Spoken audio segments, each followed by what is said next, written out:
कीर्ति भाऊ जी एवं राजकुमार जी रोनगांवकर से निवेदन करता हूँ वे आगे आवे। हमारे कबीर जी गाहनकरी सर जहाँ कहीं भी हो वे भी यहाँ आगे स्टेज पे आवे।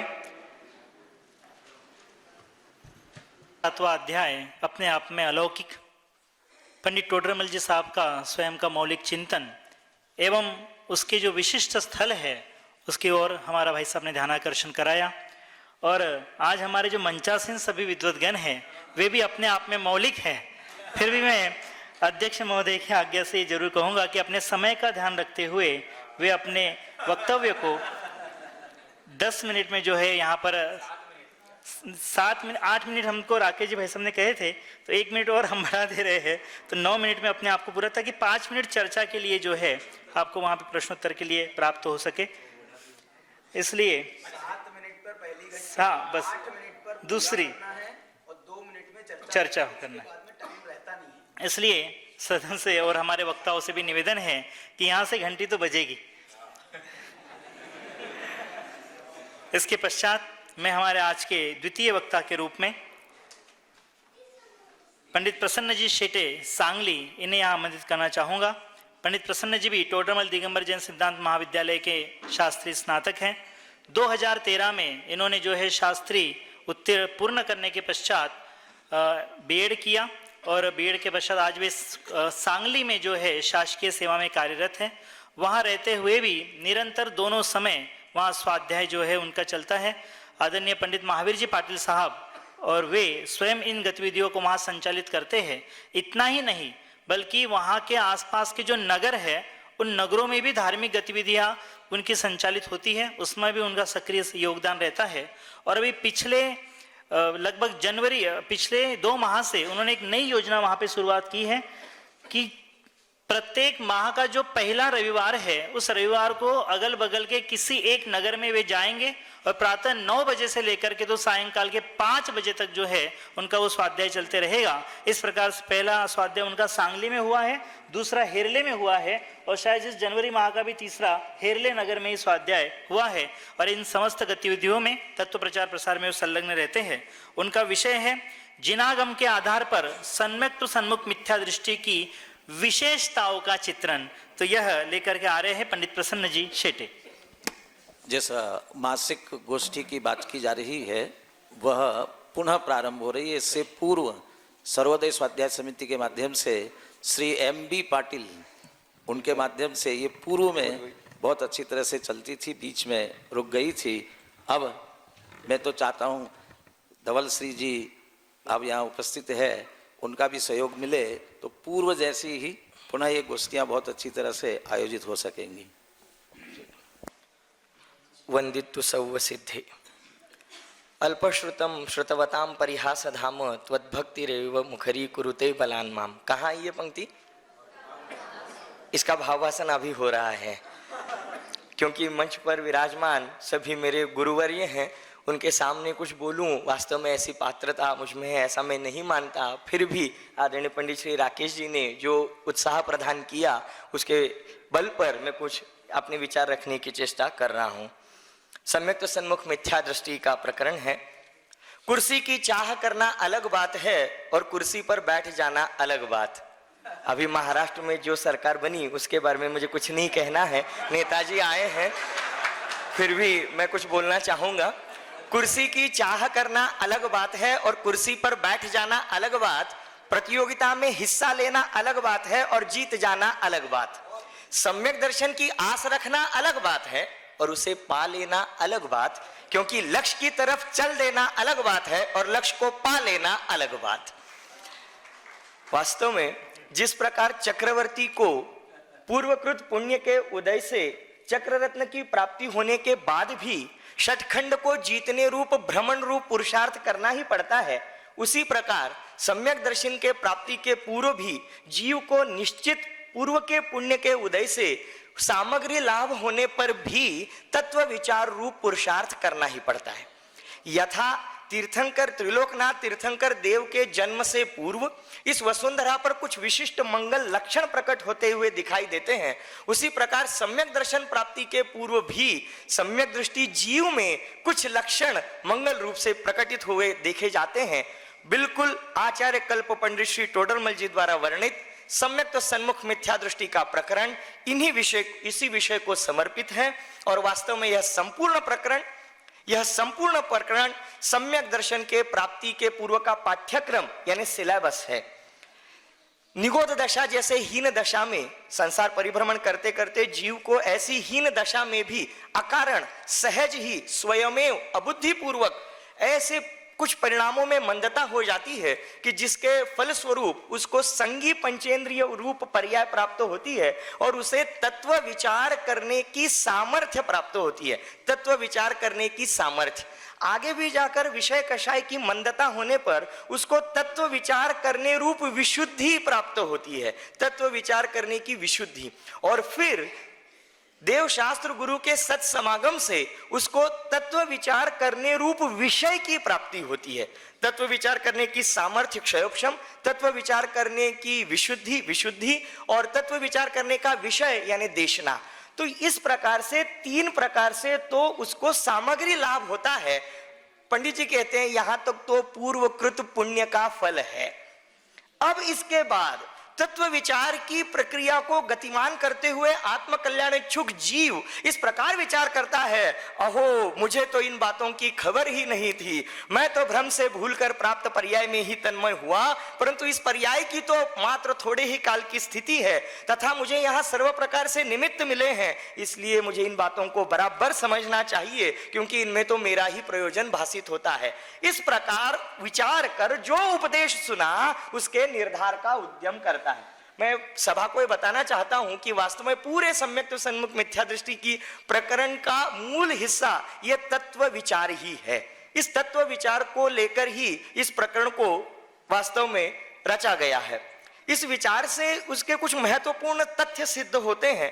पहली बात कि इस विचार के द्वारा वह पूर्वकृत अज्ञान दशा में की गई जो अज्ञान निरुद्धमी अचेत अवस्था रूप प्रमाद को स्वीकार करता है कि हाँ मुझसे पूर्व पर्याय में गलती हुई है, और अपनी भूल को न स्वीकारने वाला, और मैं तो ये सब तत्वज्ञान पहले से ही जानता था, इस प्रकार मानने वाला जीव तो कपटी है और तत्व विचार का पात्र भी नहीं है। दूसरे पर्याय के थोड़े काल का उसने विचार किया, इस प्रकार वह वैराग्य को भी प्राप्त होता है। जो सामग्री लाभ हुआ है वह ऐसे नहीं हुआ, उसकी दुर्लभता को जानकर वह अति प्रीति से अपने उत्साह से उस कार्य में उद्यत होता है और इस पर्याय के थोड़े काल की स्थिति को जानकर अपनी निज कार्य की सम्यक दर्शन की प्राप्ति हेतु स्वयं को कटिबद्ध भी करता है। अब इस विचार की भूमिका के पश्चात अब प्रारंभ होता है वास्तविक तत्व विचार। इस तत्व विचार के आचार्य कल्प पंडित टोडरमल जी ने 3 सोपानों में कहा है, उद्देश्य, लक्षण निर्देश और परीक्षा। समझना इस बात को, तत्व विचार को 3 सोपानों में कहा है, उद्देश्य, लक्षण निर्देश और परीक्षा। लेकिन दोनों को पंडित जी एक ही पंक्ति में समाप्त कर देते हैं। उद्देश्य यानी नामों को सीखना और लक्षण निर्देश यानी लक्षणों को जानना, ये तो यथा उपदेश जैसे बताए वैसे हो जाते हैं। मूल काम तो करना है परीक्षा में। सत्यासत्य का निर्णय करने के लिए युक्तियों का प्रबलता और निर्बलता रूप विचार होना, वो वास्तव में परीक्षा है, और इस परीक्षा के द्वारा ही जीव तत्व निर्णय को प्राप्त होता है। इसकी क्या जरूरत है? परीक्षा की क्या जरूरत है? हम तो परीक्षा से कतराते आ रहे हैं बचपन से, तो परीक्षा की क्या जरूरत है? तो आचार्य कल्प पंडित टोडरमल जी ने इतनी महत्वपूर्ण गजब की बात कही, बिना परीक्षा भाव भाषण नहीं हो सकता। बिना परीक्षा किए जो भी श्रद्धान होगा वो बेबुनियाद अप्रतीतिवत ही होगा। और यदि तत्व परीक्षा को टालने के लिए कहोगे, हमारे जिनदेव प्रामाणिक हैं, उनके द्वारा जो भी बताया गया वो सब हमें मान्य है, इस प्रकार परीक्षा को टालोगे तो उनकी प्रामाणिकता भी हेयोपादेय रूप जो तत्व बताएं उनकी परीक्षा द्वारा ही होता है। और वचनों की प्रामाणिकता वक्ता के अभिप्राय पर निर्भर करती है, और अर्थ का भाव भाषण हुए बिना वक्ता के अभिप्राय का पता नहीं पड़ता। मुझे पता है कि आपको ये बात आखिरी की थोड़ी सी समझ में नहीं आई होगी, इसके लिए मैं उदाहरण से एक बात बताना चाहता हूँ। हम बाजार में गए और फल खरीदे, और जैसे उसने पैसे दिए, उसने जो फल पकड़ाए वो घर लेकर आ गए। क्या हम ऐसा करते हैं? क्या तकलीफ है? क्योंकि बिना चखे बिना देखे फल खरीदेंगे तो घर आने तक निशंक नहीं रह पाएंगे, हमारा श्रद्धा निर्मल नहीं हो सकता। बिना परीक्षा के केवल विक्रेता के वचनों के द्वारा जो श्रद्धान होगा वो बेबुनियाद होगा। और यदि आप कहोगे कि ये फल वाला तो हमारा हर रोज का है, पहचान का है, तो परीक्षा करने की जरूरत नहीं है, लेकिन ये उसकी प्रामाणिकता भी अचानक से नहीं आई है। पहले पहले जब उससे फल खरीदते थे उस समय हमने उसकी परीक्षा की ही है। तो इस प्रकार से वास्तव में परीक्षा के बिना तत्व श्रद्धा निर्मल नहीं हो सकता। और उसका कितना भी कहना हो फल मीठे हो या फल मीठे हैं ले लो, ताजे हैं ले लो, लेकिन फिर भी हमें उसका अभिप्राय ढूंढना पड़ेगा। क्या वास्तव में उसका अभिप्राय खराब फल पकड़ाकर हमें ठगना है या वास्तव में ईमानदारी से व्यापार करके पैसे कमाना है। और यह भी पंडित जी के माध्यम से कहा जाए तो बिना फलों को चखे हम उसके अभिप्राय को, उसके वचनों की प्रामाणिकता को नहीं समझ सकते। फिर पंडित जी ने परीक्षा को दो प्रकार से बताया है। जिनागम में विषय दो प्रकार से आया है। एक तो है प्रयोजन भूत तत्व जो कि तत्वादिक हैं, और अप्रयोजन भूत जो कि श्रद्धान में अप्रयोजन भूत हैं, गुणस्थान मार्गणास्थान त्रिलोक आदि। तो उसके साधन भी उन्होंने अलग अलग बताए हैं। जो प्रयोजन भूत तत्व हैं उनकी परीक्षा करने के लिए हेतु, अनुमान, आगम और युक्ति, तर्क ऐसे साधन दिए हैं। और जो अप्रयोजनभूत बातें हैं उनकी परीक्षा के लिए उन्होंने आज्ञानुसार श्रद्धान करने का दिया है। बस आखिरी समय समाप्त हो रहा है तो एक ही उदाहरण के माध्यम से बताऊंगा कि क्या है ये सम्यक्त्व प्राप्ति मतलब मां बनने के जैसा है। ये इसमें कैसे घटित होगा? यदि कोई महिला मां बनती है तो कौन सी प्रक्रिया से गुजरती है? मैं आपसे प्रश्न पूछना चाहता हूं, 9 माह का गर्भ धारण करने वाली महिला मां है? मां कहलाती है? नहीं। देखो 9 माह का गर्भ धारण करने वाली मां भी, वो महिला भी मां नहीं कहलाती। तो उसने क्या क्या किया? पहले तो स्त्री पर्याय में जन्म लिया क्षयोपशम के समान, फिर ऋतुमती हुई मतलब उसका शारीरिक वयस प्राप्त होना, तो ये भी है वो विशुद्धि लब्धि। सोचना समझना, उदाहरण के रूप में बता रहा हूं। फिर विवाह का होना ये द्वेषणा लब्धि के समान है। और फिर जो 9 माह का गर्भ धारण किया वो वास्तव में तत्व विचार करने रूप प्रायोग्य लब्धि है। लेकिन जब तक प्रसव वेदना सह करके अपत्य को जन्म नहीं देगी तब तक वास्तव में वह मां कहलाएगी नहीं। उसी प्रकार चारों लब्धियां प्राप्त करने के बाद भी यदि वह करण लब्धि रूप उस पड़ाव को प्राप्त करके आगे नहीं बढ़ेगी तब तक वह वास्तव में निर्विकल्प सम्यक दर्शन की भूमिका को वह जीव प्राप्त नहीं हो सकता। इस प्रकार से पूरा विषय है। और भी बहुत सारे विषय, बस एक आधा मिनट का समय लेना चाहूंगा अध्यक्ष जी की अनुमति से, सिर्फ आधे मिनट का। ये जो गजब प्रकरण है, करण लब्धि में जो 3 सोपान आते हैं आप सब लोग जानते हैं, प्रबुद्ध हैं। अधक करण, अपूर्व करण और अनिवृत्ति करण, क्या गजब स्वरूप है। अधक करण में तो साधक जीवों में घटा बढ़ी या असमानता, हीनाधिकता होती है। अपूर्व करण में हीनाधिकता हो तो होती है लेकिन आगे का जीव आगे ही रहेगा। और देखो अपूर्व अनिवृत्तिकरण में जो भी समान है वो सारे जीव समानता से चलते हुए एक साथ सम्यक्त्व की भूमिका को प्राप्त होंगे। इसका मतलब सम्यक्त्व की भूमिका को प्राप्त करने वाले आज तक जितने भी जीव हुए हैं वो आखिरी समय में समान विशुद्धता को लिए हुए, समान परिणामों को लिए हुए सम्यक्त्व की भूमिका को प्राप्त हुए हैं। मुझे लगता है जैन दर्शन में जो ऐसी अपने पद को प्राप्त करने की स्वतंत्रता और समानता बताई है शायद ही वो कहीं और होगी। तो इस प्रकार से ये पूरा प्रकरण है, आप जरूर इसका अध्ययन कीजिएगा। जैसे अभी भाई साहब ने बताया था, ये सारा प्रकरण दूसरों को देखने के लिए नहीं बल्कि अपने परिणामों को देखकर अपने कल्याण हेतु है। आप सभी इस प्रकरण को समझकर अपने निज बोधि लाभ को प्राप्त हों, इस मंगल भावना से। कोई प्रश्न किसी को हो तो वो पूछ सकता है। प्रसव वेदना से संबंधित कोई प्रश्न नहीं, ध्यान से सुनने का ये प्रतीक होता है कि आपने प्रश्न किया मतलब वो ध्यान से लेकिन प्रश्न नहीं पूछना।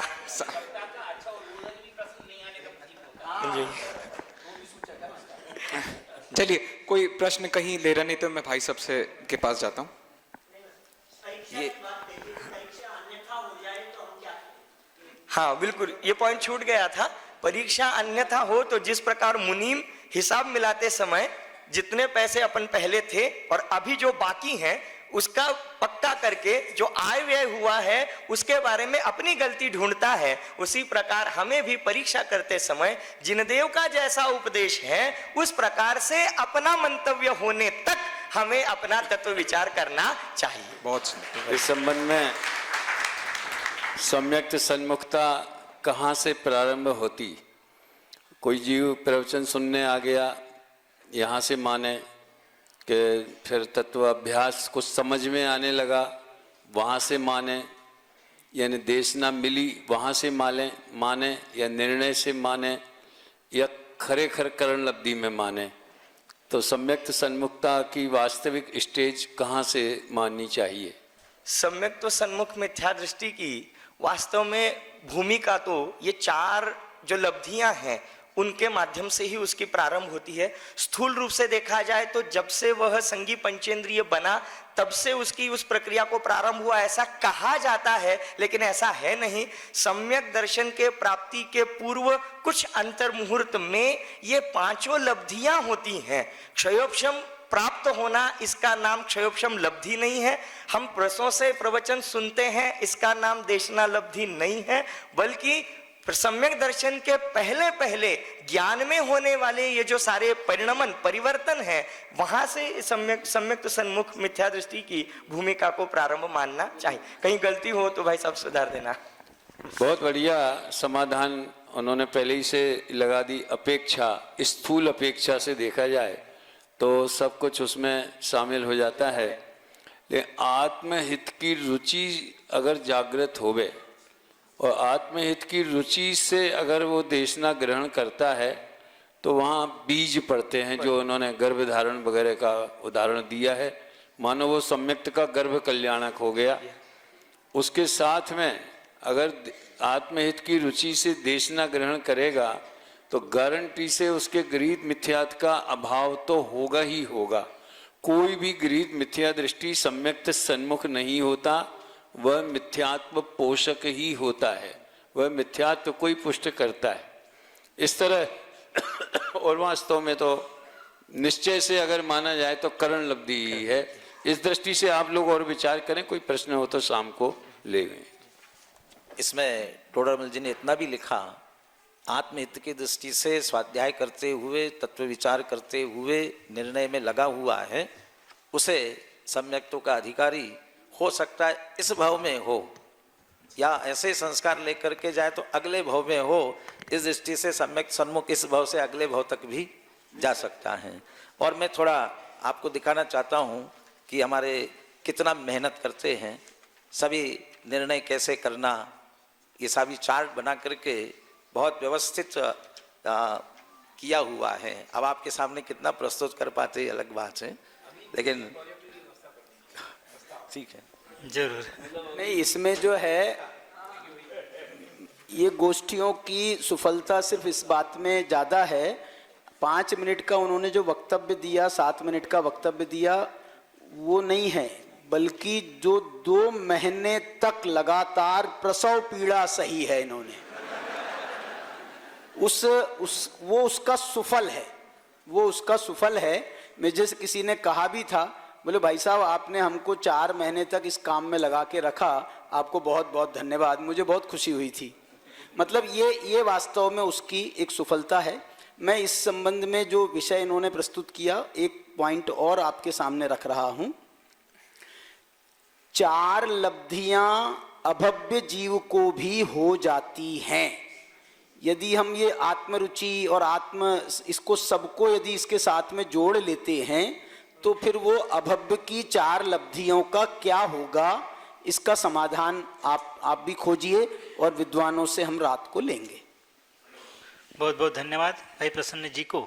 कि सन्मुख तो सन्मुख मिथ्या दृष्टि की उसमें विशेष प्रकरण जो ये पंचलब्धि वाला है उसे उन्होंने जो है यहाँ पे स्पष्ट किया।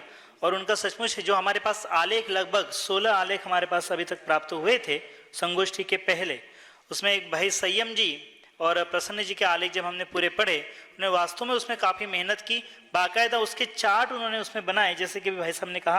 और चार्ट बना करके यदि हम उस चार्ट को भी ध्यान में लेंगे तो पंचलब्धि का सबसे अंतिम में उन्होंने उसमें विषय में पंचलब्धि का चार्ट रखा, उससे वो विषय वस्तु भी पूर्णतः स्पष्ट होती है।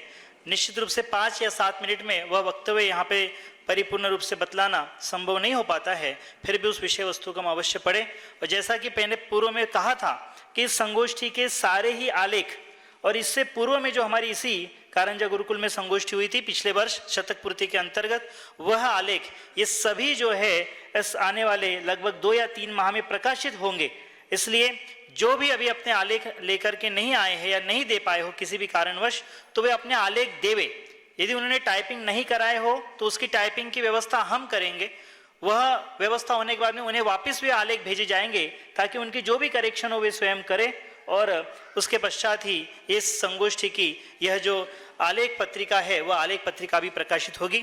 अब इस सम्यक तो सन्मुख के निश्चित रूप से जितेंद्र जी कर रहे हैं, इसलिए उनके लिए जोरदार ताली है। और अब नहीं कर रहे हो तो जिम्मेदारी से करना पड़ेगा। नहीं, ये तो बात भाई साहब मैंने बार बार राकेश जी से कही, आपसे भी कही है कि प्रज्ञा जी यहाँ बैठी हुई होगी।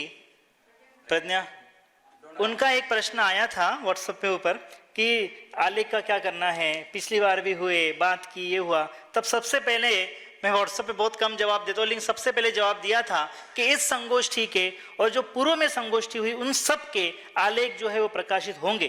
क्योंकि पिछली संगोष्ठी में मैं उपस्थित नहीं रह पाया था, फिर भी उन सब आलेखों को जब मैंने पढ़ा तो वास्तव में एक नई चिंतन और एक नई दृष्टि वहां पर हमको प्राप्त होती है। मैंने भी ये 16 आलेख जो हमारे पास प्राप्त हुए थे इन सबको पढ़ा आद्योपांत, लेकिन आद्योपांत जब पढ़े तो वास्तव में टोडरमल जी साहब के जो एक विचार है उन विचारों के ऊपर में किस किस प्रकार से और किस किस दृष्टि से हम सोच सकते हैं वो बात वहां पर हमें स्पष्ट होती है। इस संचालक में जो है आप जो है इसमें प्रज्ञा जी का भी सहयोग नहीं है। अवश्य हमारे लेना। आलेख संयोजक 3 हैं, संयम जी है, प्रज्ञा जी और जिनेश जी हैं, उन तीनों का सहयोग प्रज्ञा, रहेगा। वो अभय जी वाली प्रज्ञा और ये प्रज्ञा जी डोणगांव का, प्रज्ञा जी का तो सहयोग दोनों हम लेंगे। प्रज्ञाओं का, दोनों जरूर प्रज्ञाओं। जरूर जरूर। इस सन्मुख तो सन्मुख के पश्चात अब मैं आगे बढ़ता हूं तो हम चलते हैं व्यवहाराभासी की तरफ, जहां पे अभी आदरणीय राकेश जी भाई साहब ने अपने व्याख्यान में कहा था कि चरणान योग को आधार बना करके जो भी कार्य करता है तो उसके लिए जो ये व्यवहाराभासी का प्रकरण लिखा गया है, और उसमें 4 प्रकार के जो है पंडित जी साहब ने वर्णन किए थे। एक कुल अपेक्षा, परीक्षा रहित आज्ञानुसारी, सांसारिक प्रयोजनार्थ और धर्म बुद्धि से धर्मधारक। ये 4 अपेक्षाएं हैं। इसे स्पष्ट करने के लिए मैं बुला रहा हूं यहाँ पर आदरणीय भाई साहब पंडित पीयूष कुमार जी शास्त्री। 2 मिनट में इनका परिचय सामान्य जो है प्राप्त किया था। भाई साहब जो है मूल छतरपुर मध्य प्रदेश के निवासी है। पंडित टोडरमल दिगंबर जैन सिद्धांत महाविद्यालय से शास्त्रीय स्नातक पूर्ण करने के पश्चात आपने त्रिचूर से जो है वह शिक्षा शास्त्री बीएड की उपाधि प्राप्त की, और बीएड की उपाधि प्राप्त करने के बाद में, क्योंकि उस समय में उपाध्याय वरिष्ठ में था, सब लोग जो है वह नौकरी की तलाश में जाते हैं, उन्होंने प्राप्त की। उनका रिजल्ट आने के पहले वे स्मारक में आए और वहां पर उन्होंने जो है प्रबंधक इस पद पे जो है उन्होंने वहां पर आसीन हुए, और तब से लेकर के लगभग आज 22 साल हो गए हैं। स्मारक की समस्त गतिविधियां, वहां पर जो भी और अन्य नई गतिविधियां हैं उन गतिविधियों का सुचारू रूप से आपके माध्यम से संचालन चलते रहता है। साथ साथ में जो है तत्व ज्ञान की गतिविधियां भी आप उसमें सक्रिय सहयोग लेते हैं। ऐसे हमारे आदरणीय भाई साहब पीयूष जी शास्त्री, जिनका विषय है कुल अपेक्षा, परीक्षा रहित आज्ञानुसारी, सांसारिक प्रयोजनार्थ और धर्म बुद्धि से धर्मधारक व्यवहाराभासी का स्वरूप। आदरणीय मंच एवं सभासद, आज की इस गोष्ठी में मेरा विषय व्यवहाराभासी मिथ्या दृष्टि है। व्यवहाराभासी मिथ्या दृष्टि की चर्चा करूं उसके पहले मोक्षण प्रकाशक में टोडरमल जी ने 7वें अध्याय को जिसे महत्वपूर्ण ढंग से उठाया उसकी थोड़ी सी चर्चा करना चाहता हूं। टोडरमल जी ने मोक्षण प्रकाशक में अनेक विषयों को लिखा और अनेक विषय आगम के में हैं, वे हैं, और अनेक विषय मौलिक हैं, लेकिन मौलिक होने पर भी वे आगम के विरुद्ध नहीं है, आगम की धारा से पुष्ट हैं। और जो 7वें अध्याय में टोडरमल जी ने विषय लिखा है ये लगभग ऐसा ही है। इसके सूत्र आप शास्त्रों में बहुत बारीक रूप से देख सकते हैं, लेकिन जितना विस्तार और जिस तरीके से विस्तार टोडरमल जी ने यहाँ किया है ये अद्भुत है, और वास्तव में टोडरमल जी जैसे ही विद्वान इस काम को कर सकते हैं। टोडरमल जी ने, या ये कहें कि उनके जमाने में जो ग्रहित मिथ्या दृष्टि हैं उनको ही मिथ्या दृष्टि कदाचित समझा जाता होगा। आज भी ऐसा ही है। जैन है उसको कौन मिथ्या दृष्टि कहता है और कौन कह सकता है? ये तो टोडरमल जी की हिम्मत है कि जिन्होंने एक ही के जो जीव जैन हैं जिन आज्ञा को मानते हैं और उनको भी मिथ्यात्व रह जाता है। और यहाँ बड़ी बात ये कि टोडरमल जी ने वहां उस मिथ्यात्व को सूक्ष्म मिथ्यात्व के नाम से संबोधित किया। सूक्ष्म कहने के पीछे अभिप्राय क्या रहा हो तो टोडरमल जी जानते, पर मैं जो सोच सकता हूं, मेरी अपनी ओपिनियन ये है कि वहां वे सूक्ष्म मिथ्यात्व कह करके उसको ये कहना चाहते हैं कि ये मिथ्यात्व दिखाई नहीं देता, ग्रहित मिथ्यात्व आपको दिखाई देता है। आप कुदेव के पास जा रहे हैं, आप किसी भी व्यक्ति को देख के कह सकते हैं मिथ्यात्व की क्रिया है, लेकिन पूजन कर रहे इसको देख करके कौन कह सकता है कि मिथ्यात्व की क्रिया है? स्वाध्याय कर रहे इसको देख करके कौन कह सकता है कि मिथ्यात्व की क्रिया है? तो एक तो ये दिखाई नहीं देता इसलिए सूक्ष्म है, दूसरी बात है कि हमें खुद भी नहीं दिखाई देता। माने ऐसा नहीं कि हम बेईमान हो रहे हैं, लेकिन इटसेल्फ हमें भी नहीं लगता कि हम कोई मिथ्यात्व का पोषण कर रहे हैं, तो मिथ्यात्व की कोई क्रिया हमारे अंदर कुलबुला रही है। वो अभिप्राय की विशेष बात है, इसलिए उन्होंने उसको सूक्ष्म मिथ्यात्व कह करके संबोधित किया। और उसमें भी वो अज्ञान का कारण जिनवाणी का पढ़ना, और जिनवाणी के पढ़ने से ज्यादा है कि जिनवाणी में जो नयों की चर्चा है वो नयों की विवक्षा न समझने के कारण से है, इस बात को उन्होंने खड़ा किया। और चूंकि नए दो प्रकार के हैं, निश्चय व्यवहार, इसलिए निश्चयाभासी व्यवहाराभासी दो मुख्य भेद किए, और उसका दोनों को एकत्र कर करके उभयाभासी एक नया स्टेप उन्होंने खड़ा किया। निश्चयाभासी की चर्चा पहले के वक्ता कर चुके हैं, इसलिए भी मैं उसकी यहाँ बात नहीं करता हूँ। मेरा विचार बिंदु है व्यवहाराभासी की चर्चा करना। निश्चयाभासी की चर्चा करने के बाद टोडरमल जी व्यवहाराभासी की चर्चा करना शुरू करते हैं, लेकिन उन्होंने व्यवहाराभासी की चर्चा करते समय चित्त में कहीं एक डर लगा कि मैं पूजन को निरर्थक कहूंगा, उपवास को व्यर्थ कहूंगा, शुभ क्रियाओं का निषेध करूंगा तो लोग स्वच्छंदी हो जाएंगे। इसलिए उन्होंने व्यवहाराभासी की चर्चा करते समय कौशन किया, सावधान का एक बोर्ड लगाया कि मैं जो निषेध रूप चर्चा कर रहा हूं, ये निषेध रूप चर्चा को सुनकर के आप वो छोड़ मत देना। देखो मैं उसको वहां से पढ़ने की कोशिश करता हूं।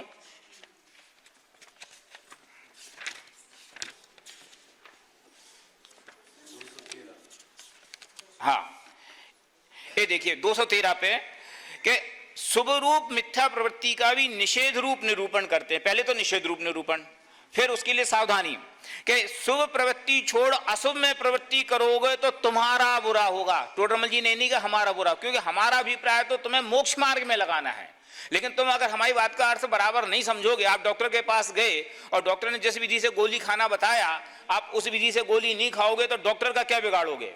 नुकसान तो तुम्हारा होगा, इसलिए तुम्हारा बुरा होगा।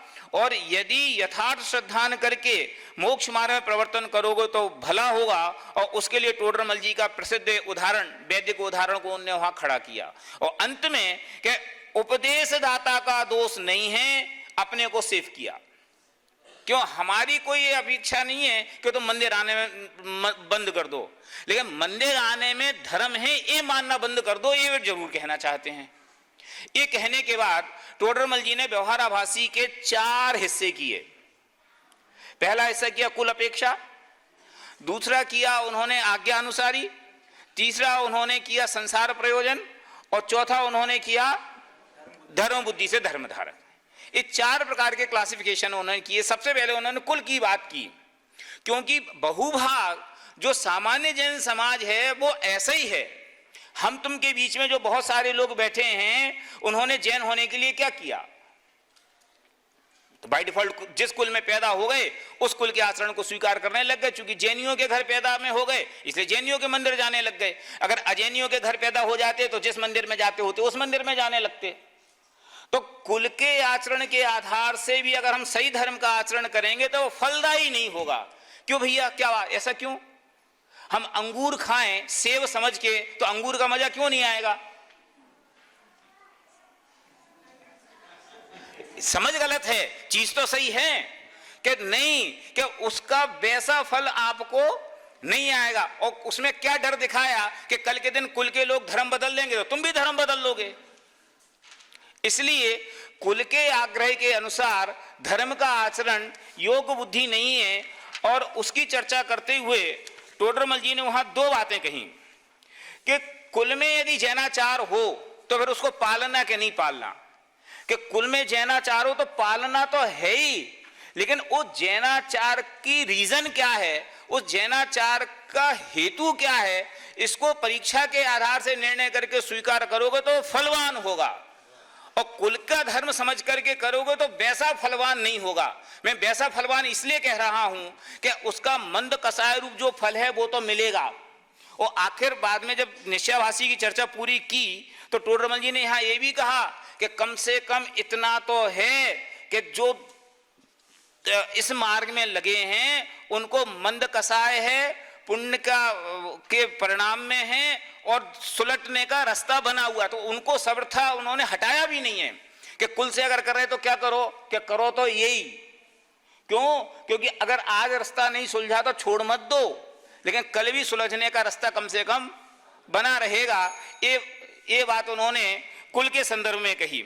और कुल के संदर्भ की बात करने के बाद एक बात वहां समझने की है कि टोडरमल जी ने कुल की परंपराओं में और धर्म की परंपराओं में दो विभाजन रेखा बहुत स्पष्ट खींची, और उन्होंने वहां ये कहा कि बेलौकिक परंपराएं जिनका धर्म से सीधा संबंध नहीं है, जो धर्म के लिए बाधक नहीं है, उनको कुल के अनुसार मानो तो चलेगा, हमें उसमें कोई ऐतराज नहीं है। लेकिन जो धार्मिक क्रियाएं हैं उनको कुल के हिसाब से स्वीकार करना ठीक नहीं है, उनको परीक्षा बुद्धि के साथ स्वीकार करना योग्य है अथवा करना चाहिए। ये बात कहने के बाद टोडरमल जी ने परीक्षा रहित आज्ञा अनुसारी धर्म धारक व्यवहारावासी की चर्चा की। मेरे दिमाग में सबसे पहला प्रश्न ये आया कि कुल में जब जैनियों की चर्चा कर चुके तो फिर परीक्षा रहित आज्ञा अनुसारी कौन रह गए, क्योंकि कुल वाले भी तो आज्ञा अनुसारी हैं। तो यहां टोडरमल जी ने खुद कहा कि वे कौन हैं, कि जो जन्मतः जैन तो नहीं है परंतु संगति से महापुरुषों की देखा देखी जैन धर्म में प्रवृत्ति करने लगते हैं। टोडरमल जी इन लोगों के साथ उन लोगों को भी इस श्रेणी में शामिल करना चाहते हैं जो जन्मना जैन तो हैं परंतु कुल परंपरा की अपेक्षा जिनेंद्र भगवान की आज्ञा है ऐसा मान करके आचरण करते हैं। और इसमें लगभग सारी वही बातें कही जो उन्होंने पहले कर चुके थे।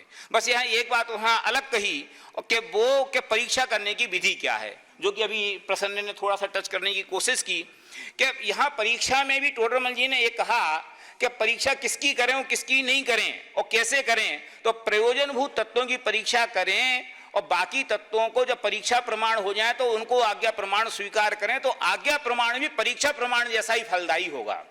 और ऐसा कह करके परीक्षा करने की विशेष विधि क्या है उसका काफी विस्तार किया, और फिर वहां जो आज्ञा सम्यक्त्वादि हैं उसके संदर्भ में प्रश्न करते हुए उसकी संगति वहां इस बात के लिए बिठाई कि इधर तो आप कहते हो कि जिन मच में शंका न आधार, और परीक्षा तो पहली बात यहीं से स्टार्ट होती है कि भाई ये सही है कि गलत है, तो इसका बैलेंस क्या होगा। तो उसका बैलेंस वहां उन्होंने बेहतर ढंग से प्रस्तुत किया है। और उसके बाद तीसरे नंबर पर उन्होंने संसार प्रयोजन धर्म धारक व्यवहारावासी मिथ्या दृष्टि की चर्चा की, जिसकी चर्चा कल भी काफी विस्तार के साथ यहाँ की गई थी। और उसका सूत्र मैं आज आपको कहना चाहता हूं कि उसका सूत्र यह है कि टोडरमल जी जब संसार प्रयोजन से धर्मधारक व्यवहाराभासी की चर्चा करते हैं तो वहां एक शब्द डालते हैं, मैं मंच से निवेदन करूंगा कि बेजीव कपट से, यहां महत्वपूर्ण बात कपट है। और कपट के बाद वहां उन्होंने 3-4 कारण वहां लिए कि आजीविका के लिए, बड़ाई के लिए, विषय कषाय संबंधी प्रयोजन जानकर जैनी होते हैं। फिर उनको 2 सर्टिफिकेट दिए कि एक सर्टिफिकेट ये दिया कि यू आर अ मिथ्या दृष्टि, और दूसरा सर्टिफिकेट ये दिया कि पापी आल्सो, कि समय मिथ्या दृष्टि तो हो ही हो साथ में पापी हो।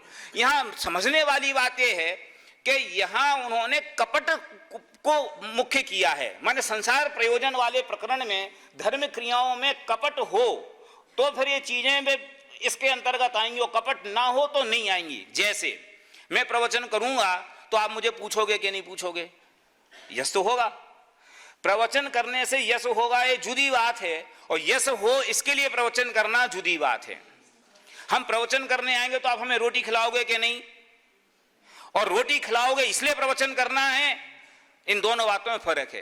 पहली बात में कपट है और दूसरी बात में व्यवहारिकता है। और इस बात की चर्चा करते हुए टोडरमल जी ने मुनि महाराज का उदाहरण खड़ा किया कि फिर वहां तत्काल उन्होंने शिष्य के मुंह में प्रश्न डाला कि अगर ऐसा कहोगे तो भाई मुनि महाराज भी तो परघर आश्रित होते हैं, वे भी खाना खाने के लिए श्रावक के घर जाते हैं, और वो भी धर्माचरण नहीं है, तो फिर धर्म की आजीविका उनको भी हो गई कि वहां उसका निषेध किया। क्यों? क्योंकि वो उसके डिपेंड नहीं होते, उन्हें उसकी अपेक्षा नहीं है, उसकी उन्हें पराधीनता नहीं है, माने वो कपट के साथ वो व्यवहार नहीं करते। ये अलग बात है कि कोई आदमी कपट से मुनिराज हो जाए।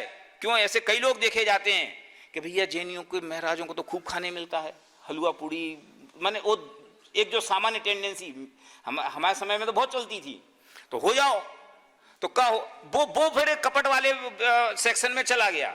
लेकिन आप धर्म बुद्धि से धर्म कर रहे हैं, और धर्म बुद्धि से धर्म करने का ये सब चीजें आपके व्यवहार में हों, तो वो इस मर्यादा से बाहर में स्वीकृत हैं, ऐसा नहीं कह रहा हूं बे। लेकिन इस संसार प्रयोजन से धर्मधारक व्यवहाराभासी मिथ्या दृष्टि की सीमा से बाहर होनी चाहिए, टोडरमल जी का ऐसा अभिप्राय है। मैंने तो अपना जो लेख लिखा था उसमें एक प्रश्न सदन के लिए अनुत्तरित छोड़ा था, और मुझे उम्मीद ये थी कि सदन से इस प्रश्न का कोई उत्तर मिलेगा, लेकिन वास्तव में प्रश्न ही ऐसा है कि जिसका उत्तर दिया नहीं जा सकता। माने इस प्रश्न का उत्तर ही ये है कि इसके संदर्भ में कोई एक मार्गदर्शक सिद्धांत नहीं बनाया जा सकता है। ये व्यक्तिशः अपने अपने चित्त का विचार का विषय है, और स्थूल विषय ये है कि कपट के व्यवहार के साथ धर्म कार्य होगा तो वो अभिप्राय से ठीक नहीं है। क्यों नहीं है? क्योंकि धर्म मार्ग का उपयोग तो परमार्थ है, और उस परमार्थ का उपयोग आप लौकिक प्रपंच के लिए करोगे तो निश्चित रूप से पाप भाव है, तो वो मिथ्या दृष्टि भी है और पापी भी है। ये कहकर के उन्होंने संसार प्रयोजन से धर्मधारक व्यवहाराभासी मिथ्या दृष्टि की खिंचाई की, और इसके बाद उन्होंने धर्म बुद्धि से धर्मधारक व्यवहाराभासी की चर्चा की, और उसकी चर्चा करने का वो अवकाश हमारे पास नहीं है, क्योंकि 2 बार तो घंटी बज गई है। और वैसे भी मुझे विषय में बाद में बताई गई थी, अगर पहले बताई होती और हमें फिर 7 मिनट आप एक्स्ट्रा देते तो हम उसको भी कह देते। इसलिए मैं ऐसा मानता हूं कि ये मेरा विषय पूरा हुआ, और मैं ये अपने विषय का यहाँ समापन करते हुए अपनी बात पूरी करता हूँ।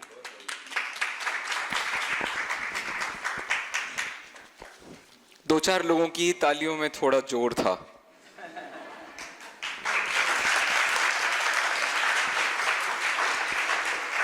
व्यवहाराभासी हम नहीं हैं, इसके लिए तो हम अपने लिए ताली बजा सकते हैं। ऐसा विषय भी हमने सुना। कोई प्रश्न किसी को हो तो वो प्रश्न रख सकता है। वहां से हाथ उठ रहा है क्या?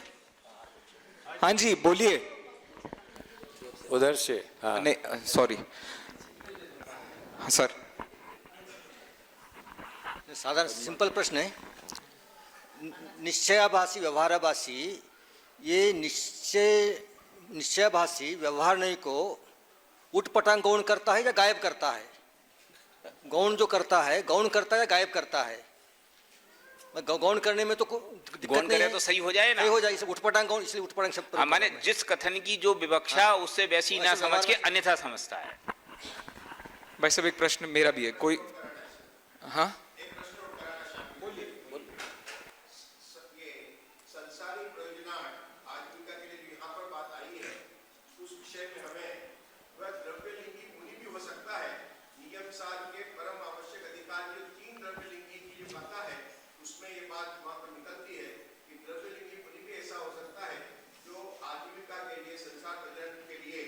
बराबर बात, बिल्कुल ठीक है, मैंने कही थी। हाँ हाँ मैंने कही है, कवर किया था। प्रश्न ये है भाई साहब, ये जो उभयाभासी, निश्चयाभासी और व्यवहाराभासी ये जो प्रकरण है, इस प्रकरण का जो आगम हमको आधार मिलता है, तो उसमें आत्मीमांसा में कुछ प्रकरण मिलता है जिसमें भाव अभाव और उभय ये एक विषय है। फिर इसके अलावा एक नियम सार पंचास्तिकाय में मिलता है। एक ये श्रुत भवन दीपक नए चक्र में भी मिलता है। वहां उन्होंने 4 चीजें ली, निश्चयाभास, व्यवहाराभास, उभयाभास और अनुभयाभास।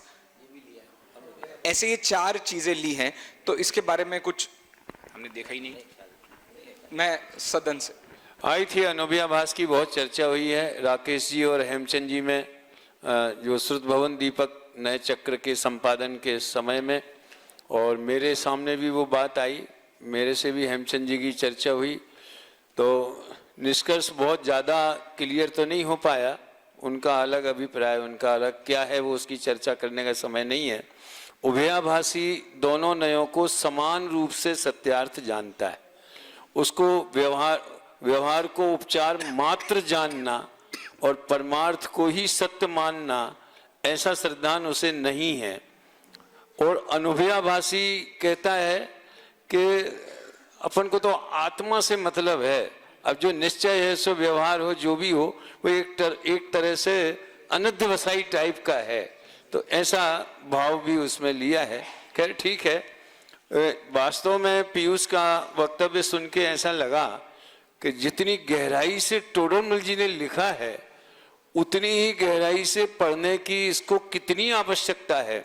जैसे उन्होंने कपट से शब्द पर जो वजन दिया, उस पर फोकस किया, उससे पता चलता है कि अब कोई शंका इस मामले में रह ही नहीं जानी चाहिए, क्योंकि दूसरों का कपट हम नहीं जान सकते, लेकिन हम कपट कर रहे हैं ये तो हम जान ही सकते हैं। कि हम बंबई अगर प्रवचन करने के लिए गए हैं तो बंबई घूमने के लिए भी उसमें मन में एक तमन्ना लेकर के गए हैं कि ये लोग कह दे वे या ऐसे ही पूछ ले वे, क्यों भाई हमने सुना है फलाना ऐसा है बहुत अच्छा इत्यादि घुमा फिरा के। और अगर कपट नहीं है तो क्या वो खुल के कह सकता है क्या? देखो कपट है तो मायाचारी तीव्र है और अन्यथा लोभ तीव्र है। कषाय, पंडित जी ने लिखा तीव्र कषाय, तो क्रोध भी हो सकता है, क्रोध का तो प्रसंग नहीं है, लेकिन माया, लोभ और मान, इन तीनों की तीव्रता का प्रसंग बनता है। वो पीयूष ने सही कहा कि हमें व्यक्तिगत निर्णय करना चाहिए। व्यवहाराभासी के प्रकरण में वैसे तो हेडिंग दिए हैं, वो निश्चित रूप से संपादक ने दिए होंगे, हेडिंग दिए हैं जो, और धर्म बुद्धि से धर्मधारक व्यवहाराभासी के प्रकरण में सम्यक दर्शन का अन्यथा रूप, सम्यक ज्ञान का अन्यथा रूप, सम्यक चारित्र का अन्यथा रूप। तो सम्यक दर्शन का अन्यथा रूप तो मिथ्या दर्शन ही होता है ना, सम्यक ज्ञान का मिथ्या ज्ञान, सम्यक चारित्र का अन्यथा रूप मिथ्या चारित्र। पीछे चौथे अधिकार में तो स्पष्ट मिथ्या दर्शन, मिथ्या ज्ञान, मिथ्या चारित्र कहते हैं। यहाँ हम कह रहे हैं कि ग्रहित मिथ्या दर्शन ज्ञान चारित्र की चर्चा है इसमें, फिर इसमें अन्यथा रूप शब्द क्यों दिया, सीधा मिथ्या दर्शन क्यों नहीं दिया? मैं बोलूं? चौथे अध्याय में मिथ्या चारित्र, मिथ्या ज्ञान और मिथ्या दर्शन कहा, और सातवें अध्याय में अन्यथा रूप कहा। इसका फर्क ये है कि वहां तो क्रिया उल्टी है, यहाँ क्रिया उल्टी नहीं है। अध्ययन तो वो जैन शास्त्रों का कर रहा है, लेकिन जैन शास्त्रों का अध्ययन करके निष्कर्ष उल्टे निकाल रहा है, इसलिए वो सम्यक ज्ञान का अन्यथा रूप है। ऐसी सम्यक चारित्र, वहां तो चारित्र का उल्टापना है, यहाँ चारित्र तो वही है। समझ, उपवास कर रहा है, व्रत कर रहा है, शील कर रहा है, संयम कर रहा है, लेकिन व्रत शील संयम करते हुए भी उसका ऑब्जेक्ट यूज उल्टा कर रहा है। माने उसका अभिप्राय तो निर्जरा होनी चाहिए, लेकिन निर्जरा ना हो करके वो समझ लो आश्रय बंध रूप हो रहा है, वो उसको अन्य तरीके से यूज कर रहा है, इसलिए वो अन्यथा रूप है। माने एक तो होता उल्टा अपोजिट और एक होता बिगड़ा हुआ। तो सातवें अध्याय में जो है वो बिगड़ा हुआ है और चौथे अध्याय में जो है वो उल्टा ही है। वो समझ लो संसार मोक्ष मार्ग के विरुद्ध है, और इसमें उसको क्रिया नहीं बदलनी, वहां तो क्रिया भी बदलनी है, यहाँ उसको क्रिया नहीं बदलनी, यहाँ केवल उसको अभिप्राय बदलना है। उपवास तो वही करना है, अभी वो उस उपवास को करते हुए समझ लो पाप कर रहा था अथवा मिथ्यात्व की क्रिया में के खाते में जा रहा था, और अब वही उपवास निर्जरा की खाते में जाएगा, चारित्र के खाते में जाएगा। हाँ, इसमें फुल फॉर्म समझना चाहिए। सम्यक दर्शन का या ज्ञान का या चारित्र का अन्यथा रूप, ये शॉर्टकट है। सम्यक्त के लिए किए गए जो उसके प्रयत्न हैं और जो उसकी समझ है, सुपीयूष ने पहले ही समझ के बारे में बात कह दी थी, उसकी समझ में अन्यथापना है। ये शॉर्ट प्रयोग है, फुल फॉर्म समझना चाहिए। नहीं, समझ में अन्यथापना ग्रहण करे कि अभिप्राय में अन्यथापना ग्रहण करे? बहुत बहुत धन्यवाद। व्यवहाराभासी का जो स्वरूप है उस स्वरूप को जो है यहाँ पर आदरणीय भाई साहब जी ने स्पष्ट किया। इसी व्यवहाराभासी के प्रकरण के अंतर्गत जब धर्म बुद्धि धर्मधारक की तरफ हम जाते हैं, और वही चर्चा अभी यहाँ पर ली कि मिथ्या ज्ञान मिथ्या चारित्र एवं मिथ्या दर्शन, और यहाँ सातवें अधिकार में उसे जो है अन्यथा रूप से संबोधित किया। तो सम्यक चारित्र का जो अन्यथा रूप है, उसी सम्यक चारित्र के अन्यथा रूप के अंतर्गत क्रिया, परिणाम और अभिप्राय, ये मुख्य तीन बातें आती हैं। और ये जो 3 बातें हैं, इन 3 बातों का विश्लेषण करने के लिए हमारे इस सत्र की वक्ता विश्लेषिका जो है वो है डॉक्टर स्वर्णलता जी जैन, नागपुर। मैं इनके बारे में जो है अभी 2011 में अतिचार और प्रायश्चित जैन संविधान के संदर्भ में इस विषय पर उन्होंने जो है डॉक्टरेट की, पीएचडी की उपाधि उन्हें प्राप्त हुई और उनके द्वारा यह प्रकाशित भी हुआ है, जैन संविधान नाम से यह किताब भी प्रकाशित हुई है। और मैं जरूर सदन से कहना चाहूँगा कि जैसे यदि हम बाह्य लौकिक में जावे तो जहाँ तहाँ जो है भारतीय संविधान की बात चलती है, लौकिक में हम जावे तो, लेकिन जैन संविधान क्या है, उस जैन संविधान तो हमारे आचार्यों ने हमारे शास्त्रों में लिखा ही है, उसके साथ साथ उसका एक एकत्रित पना और एक बहुत बढ़िया ऐसा सुंदर विश्लेषण उन्होंने उस किताब में किया है। और ऐसे उस विषय को लेकर के यहाँ आ रहे हैं डॉक्टर स्वर्णलता जी जैन। मैं 1999 से उनको जानता हूँ, जब मैं पहली बार जो है उपाध्याय कनिष्ठ में था और नागपुर के माहेश्वरी भवन में जो हमारा शिविर लगता था, बाल संस्कार शिविर, उसमें जब पधारा था तब से उनको देखता हूँ। वे जैसी तब थी वैसी ही अभी है। भले ही उम्र का तकाजे की बात नहीं है ये, लेकिन उनकी जो वह हंसमुख वृत्ति है और उसके साथ साथ जो एक गंभीरता के साथ उस विषय के विवेचन करने की जो पद्धति है वो जैसी की तैसी है। उनका विषय है सम्यक चारित्र का अन्यथा रूप। इस प्रकरण के आधार पर क्रिया, परिणाम और अभिप्राय का विश्लेषण मैं आमंत्रित करता हूँ डॉक्टर स्वर्णलता जी जैन। और एक विशेष बात यह है, चलिए विशेष बात बाद में कहता हूँ, आइए डॉक्टर स्वर्णलता जी जैन।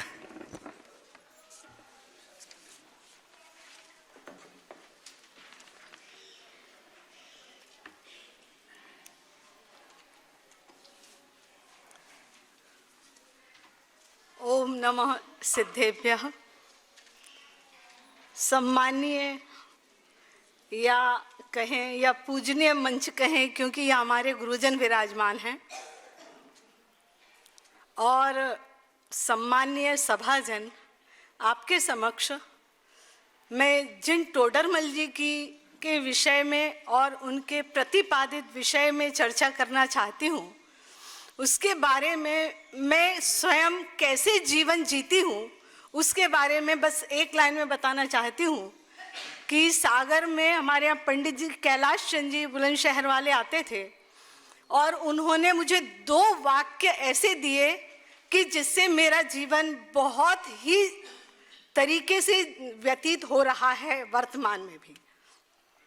पहला तो अंतरंग परिणामों के लिए, जिसमें उन्होंने कहा, एक सूत्र वाक्य दिया कि मैं कैसा हूं, तो मैं अमूर्तिक प्रदेशों का पुंज, प्रसिद्ध ज्ञानादि गुणों का धारी, अनादि निधन वस्तु स्वयं हूं। एक तो ये बात है जिससे मेरा अंतरंग मन पवित्रता को प्राप्त होता है, और दूसरा बहिरंग की पवित्रता के लिए उन्होंने पेज नंबर 52 में एक बात लिखी है कि अनादि निधन वस्तुएं भिन्न भिन्न अपनी अपनी मर्यादा सहित परिणमित होती हैं, कोई किसी के अधीन नहीं, कोई किसी को परिणमित कराने से परिणमित और पर को परिणमित कराने का भाव। बस यही 2 मंत्र हैं जो इस जीवन में, लौकिक जीवन में भी हमको सामर्थ्य देते हैं और पारलौकिक जीवन में भी सफल बनाने के लिए ये 2 कारगर मंत्र हैं। अब मैं अपने विषय पर आती हूँ। तो मेरा विषय है क्रिया, परिणाम और अभिप्राय, एक विश्लेषण।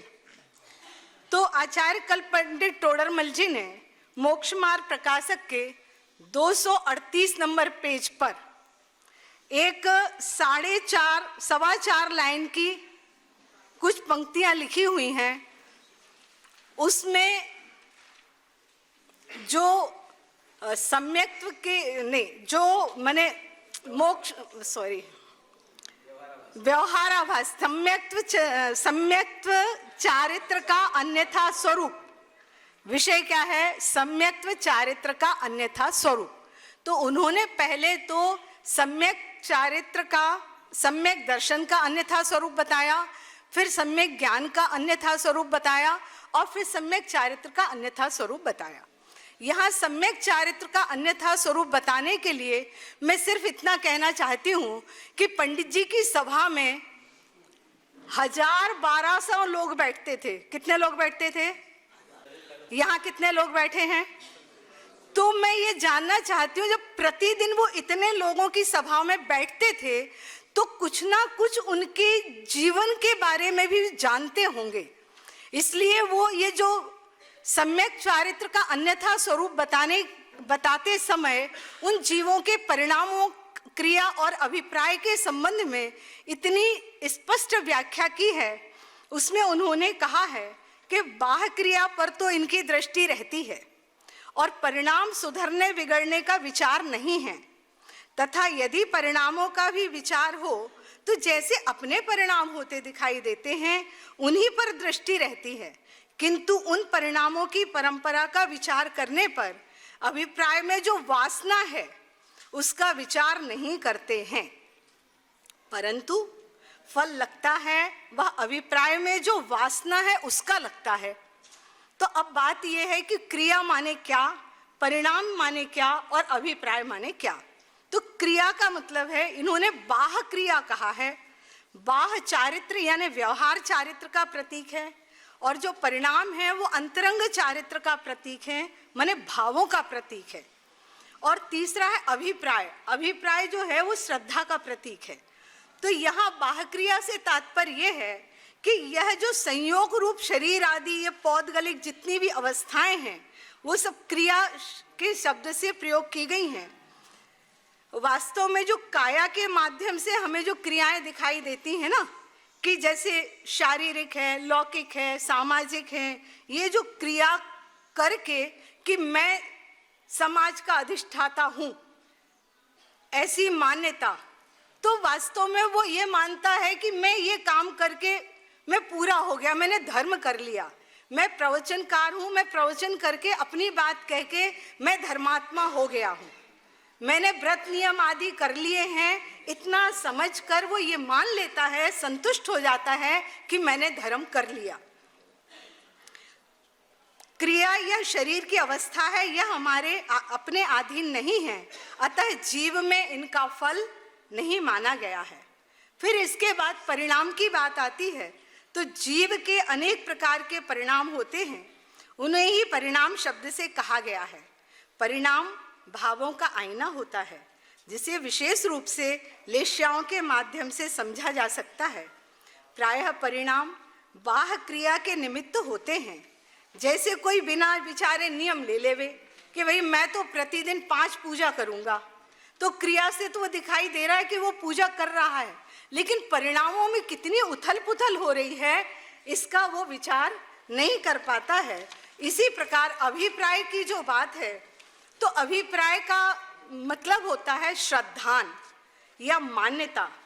तो मान्यता से अभिप्राय का संबंध है। यह जीव जैसा वस्तु का स्वरूप है वैसा तो नहीं मानता, यही इसकी सबसे बड़ी भूल है।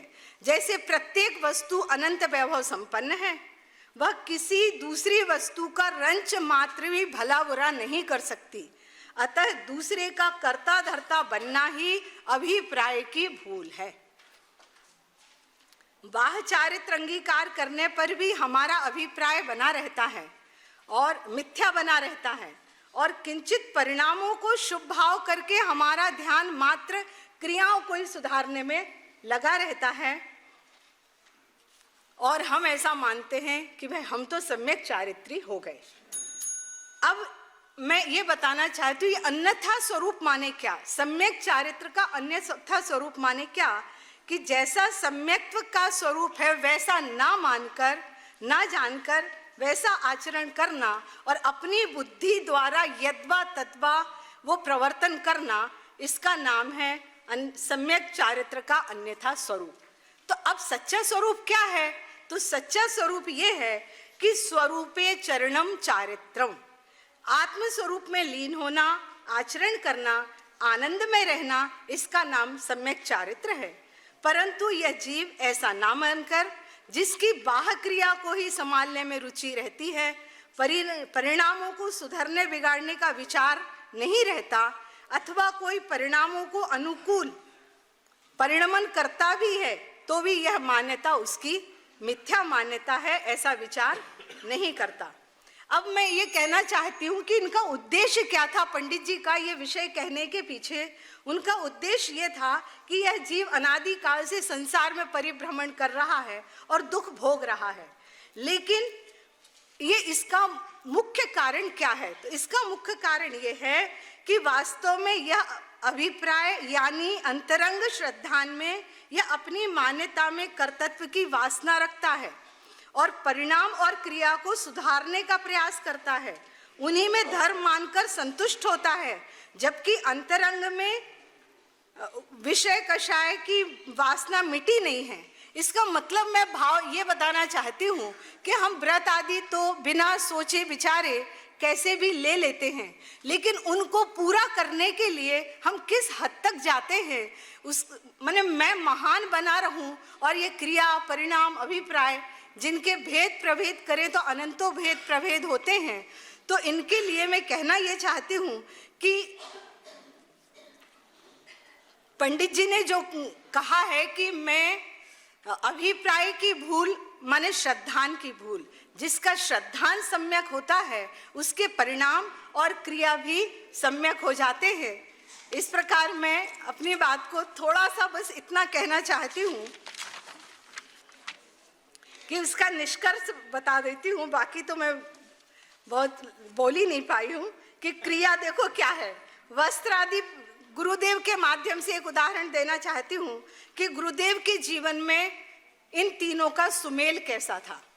तो वस्त्र आदि पहनने का विवेक, नीचे देखकर चलना, पत्तों पर नहीं चलना, स्त्री संपर्क से दूर रहना, ऐसी उनकी क्रिया का सुमेल था। और परिणामों का सुमेल कैसा था? तो काले झंडे दिखाने वालों के प्रति भी वात्सल्य रखना, उन्हें भूलेला भगवान कहना, कोई माता पिता का तिरस्कार करे तो उसको हतोत्साहित करना और ये कहना कि मैंने अगर किसी जीव को पर्याय दृष्टि से देख लिया हो तो वो मुझे क्षमा करें। इसी प्रकार अभिप्राय में हमेशा सम्यक्त्व और सम्यक्त्वियों की महिमा करना, भेद ज्ञान और भेद ज्ञानियों की प्रशंसा करना, तत्व ज्ञान के प्रति समर्पित होना, इस प्रकार ये उनका जीवन में सुमेल था। और आगे बात कैसे? ठीक है, चलो। बहुत बहुत धन्यवाद आपको। कोई प्रश्न पूछना चाहता है क्या?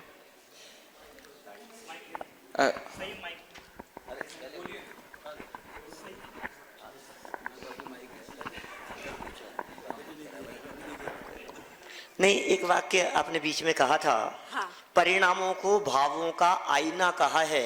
हाँ, हाँ। सो परिणाम और भाव दोनों अलग अलग चीज हैं, उसका अंतर थोड़ा सा स्पष्ट करें। वास्तव या में एक ही? परिणाम और भाव एक ही चीज है। तो क्योंकि परिणामों को वो भावों का आईना कहना, भाव परिणाम को भावों का आईना दिखती है ना, आईने में तो वही चीज दिखती है। आप समझ गए भाई साहब सुबह की बात का भाव।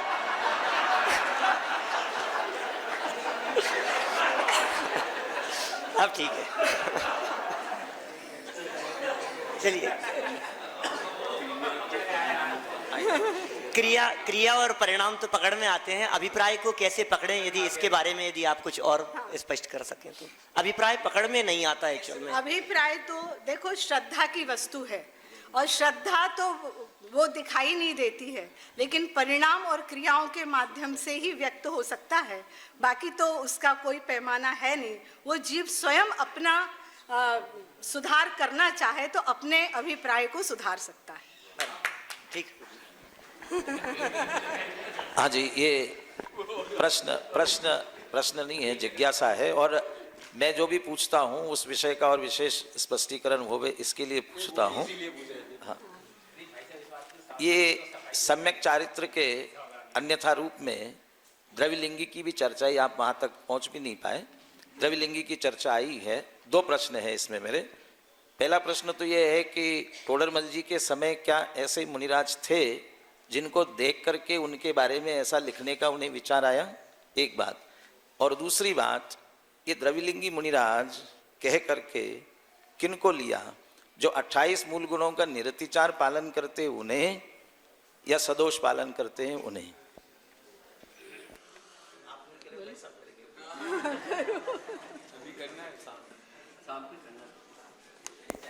अभी तो केवल संक्षेप में बता देते हैं कि भले टोडरमल जी के संबंध में द्रव्यलिंगी मुनि उनके समय में थे या नहीं, या कोई भावलिंगी भी थे या नहीं, ये तो एक इतिहास की गवेषणा का विषय है। हमारे संजीव इसमें ज़्यादा प्रकाश डाल सकते। नहीं थे वाला उत्तर आ रहा है, को पूरे इतिहास में मिलता नहीं है। बहुत लंबे समय में शांति सागर आचार्य इस युग के प्रथम मुनिराज थे। दूसरी बात तो उन्हें पता कैसे चला? प्रवचन सार वगैरह में ये द्रव्यलिंगी के बहुत वर्णन आता है अनेक ग्रंथों में। उस आगम अभ्याष्ट पावड़ में, भाव पावड़ में, उस आधार पर टोडरमल जी ने द्रव्यलिंगी की बात की।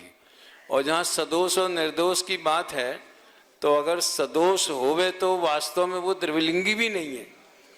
गुरुदेव ने किसी एक प्रतिष्ठित व्यक्ति को ये कहा था कि आप कहते हो हमें द्रव्यलिंगी मानते, अरे हम द्रव्यलिंगी भी नहीं मानते भैया, तुम मत घबराओ हम द्रव्यलिंगी भी नहीं मानते ऐसा। द्रव्यलिंगी का मतलब ये है कि जो तीन कषाय के अभाव रूप शुद्धि होनी चाहिए, भाव शुद्धि, वो नहीं है। लेकिन क्रिया जैसी द्रव्य भावलिंगियों की होती है, तत्व ज्ञान भी वैसे निर्दोष, निर्मल, नए प्रमाण पूर्वक और आचरण भी निर्दोष, वो नौवे ग्रह जाने लायक भूमिका तब बनती है। बाकी विशेष एक प्रश्न और, क्रिया परिणाम अभिप्राय संबंधी भी एक जिज्ञासा थी, लेकिन मुझे जानकारी मिली कि भाई साहब अभी सायंकाल चर्चा करेंगे, तो क्रिया परिणाम इसी विषय पर करेंगे तो मेरा समाधान हो जाएगा।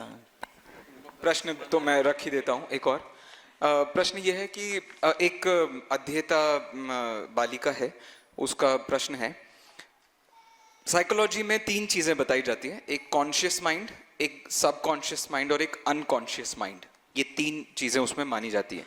क्या हम ऐसा कह सकते हैं कॉन्शियस माइंड की जो वर्किंग है उसको क्रिया कहते हैं, सबकॉन्शियस माइंड की जो वर्किंग है उसे परिणाम कहते हैं, और अनकॉन्शियस माइंड की वर्किंग को अभिप्राय कहते हैं? क्या हम ऐसा कह सकते हैं?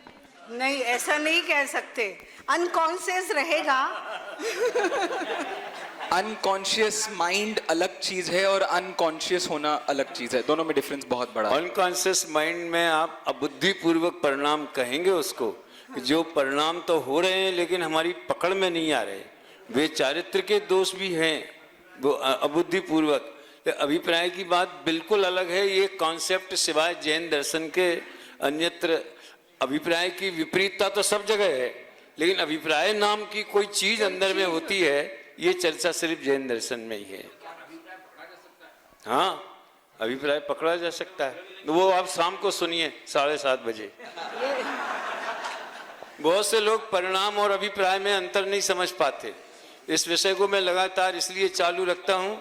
हाँ, हम परिणामों के पीछे जो उद्देश्य है उसको ही अभिप्राय समझ लेते हैं, लेकिन अभिप्राय वास्तव में क्या चीज है उसकी चर्चा डिटेल में मैं करूँगा।